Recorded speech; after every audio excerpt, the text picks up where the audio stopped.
What if you could pull magic from the constellations? What if this magic not only helped you escape the tyranny of slavery, but it also helped you solve murder mysteries? Sounds like a pretty cool book, right? But let's look at the details before you run off to buy this one.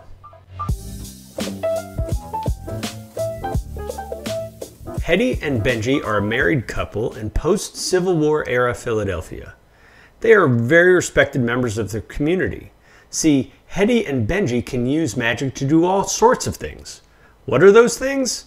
I'm not quite sure, but more about that later. As leaders of their community, Hetty and Benji are called upon when one of their former friends is found murdered. And through the course of their investigation, they come to suspect everyone. But they must come to terms with the realities of their own relationship before they can solve this murder. Before we get into the good and bad of this book, I have to start by admitting that I really wanted to like this book, and for selfish reasons. Anyone who's been a regular to the channel knows that I had this theory that this book was confused with the Cartographers, and if this book was good, then that would explain why the Cartographers got such good reviews. And so I was holding out hope for that. But ultimately, this book fails on numerous levels, and I'm going to give you the details on that, and tell you why you should stay away from this book. Let's talk about the good things about this book, and it really just boils down to one thing. That's the relationship between Hetty and Benji. See, they're a married couple, but their marriage wasn't started with that foundation of love. Instead, it started from some levels of practicality and mutual respect. And we get to see this marriage evolve over the course of the book. Author Nicole Glover does a great job of making an intriguing and unique relationship develop over the span of this murder mystery. Unfortunately, that's really the only good part of this book.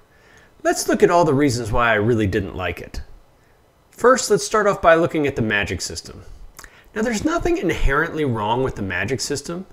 See, users of magic can pull power from the constellations, and they do this by drawing sigils. The sigils, depending on what they are, do different things. But what those things are, I'm not quite sure.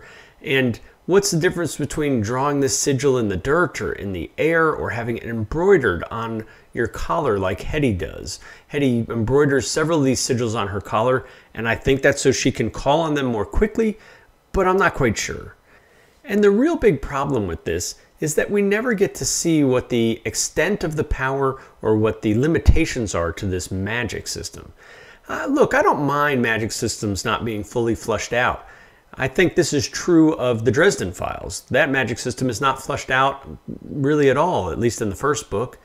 And yet that's still really enjoyable. The problem with this one is I never knew what they could do and what they couldn't do. Let me give you an example. When Hetty and Benji first find their victim, they find the body and they use some magic to see if they can determine if, one, any magic was used in the harming of said victim, or two, if there's any magic used to, say, dump the body or leave any clues around. And in their process of doing this, they also decide that they need to perform some additional magic to cover up the magic that they used, so the suspect could not return to the scene of the crime to then trace the magic back to them. Right, I know it's really, really confusing, but I'm never explained why that's crucial. The whole community knows Hetty and Benji are investigating this murder, so presumably the suspect would know that as well. And everyone in the community knows that they're magic users, so why they would need to cover this up, I don't know. Is it because that would leave them magically vulnerable? I don't know that either. And so these are the problems that I have with the magic system. We never really get to understand why certain things are important or why they're unimportant. We see times where they use their magic to escape danger, where they may be physically threatened and they can use their magic to get out of that trouble. But then we see other times where they are again physically in danger and they choose not to use the magic. I don't know. I don't understand why sometimes it's important and why sometimes it's not, or perhaps sometimes it is feasible to use the magic and sometimes it's not feasible to use the magic.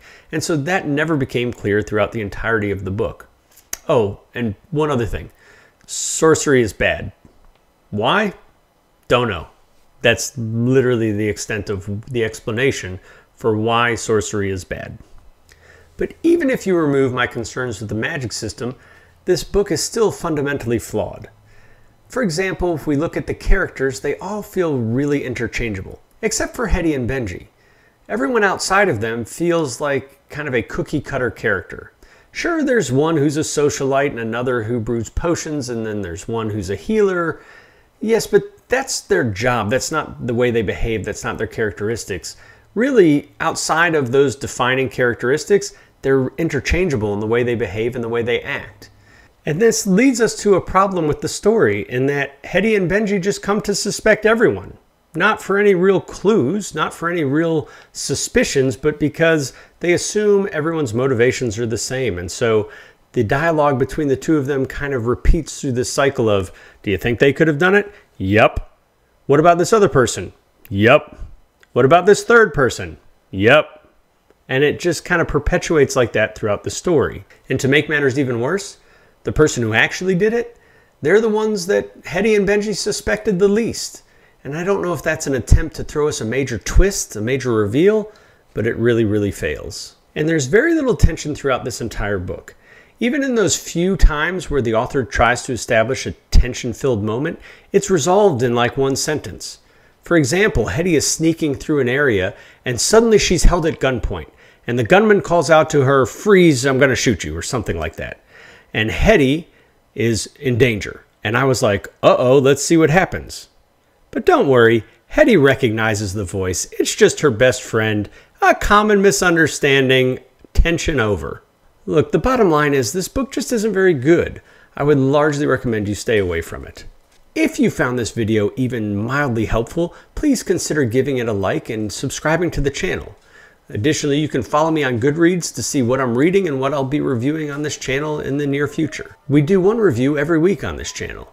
We have some additional content as well, so tune in, see what we have. In the meantime, I'll see you next week.